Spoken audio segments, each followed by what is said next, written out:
अल्लाहुम्मा सल्ली अला मुहम्मद व अला आले मुहम्मद व बारिक वसल्लम।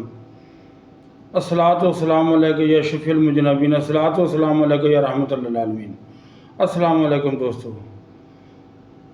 दोस्तों से दरख्वास्त है कि चैनल को लाइक भी करें, सब्सक्राइब भी करें और वीडियो को शेयर भी ज़रूर किया करें। आज जो मैं तोहफ़ा लाया हूँ ये जिलहिज के 10 दिन का है। वैसे तो इंसान को हर रोज़ अपने मालिक की बारगाह में बैठना चाहिए, उससे राज न्याज की बातें करनी चाहिए, लेकिन कुछ दिन ख़ास होते हैं तो उन ख़ास दिनों का एहतमाम किया जाता है।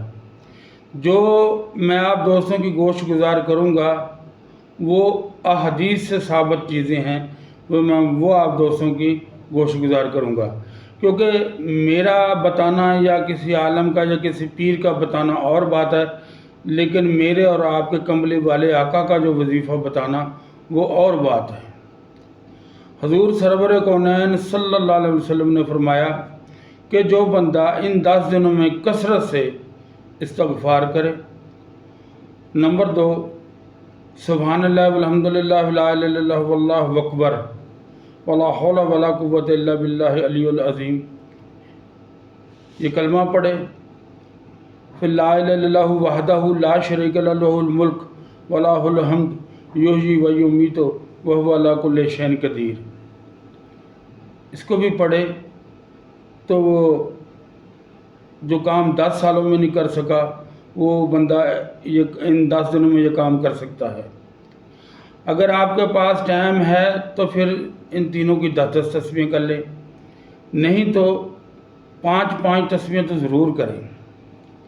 5 दुरूद शरीफ की होगी, 5 इस्तग़फ़ार की होगी, 5-5 ही कलमे की होगी, और सोने पे सुहागा होगा अगर इसके साथ साथ 5 तस्बीहां आयत करीमा की हो जाएं। आयत करीमा को ऐसे पढ़ें, या हय्यो या क़य्यूम बिहक़्क़ि ला इलाहा इल्ला अंत सुब्हानक इन्नी कुन्तु मिनज़ ज़ालिमीन। ये आपको ऐसे पढ़ने से बड़ा फ़ायदा मिलेगा।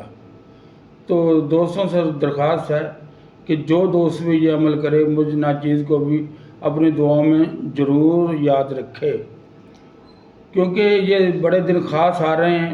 उसके बाद फिर मुहर्रम शरीफ आएगा, और जो बंदा जिलहिज के महीने में चिल्ला शुरू करना चाहता है उसके लिए कल वीडियो अपलोड करूँगा इंशाअल्लाह ताला। तो दोस्त तैयारी पकड़ लें, ये बड़े ख़ास 2 माह बड़े ख़ास आ रहे हैं, जिलहिज का और मुहर्रम का।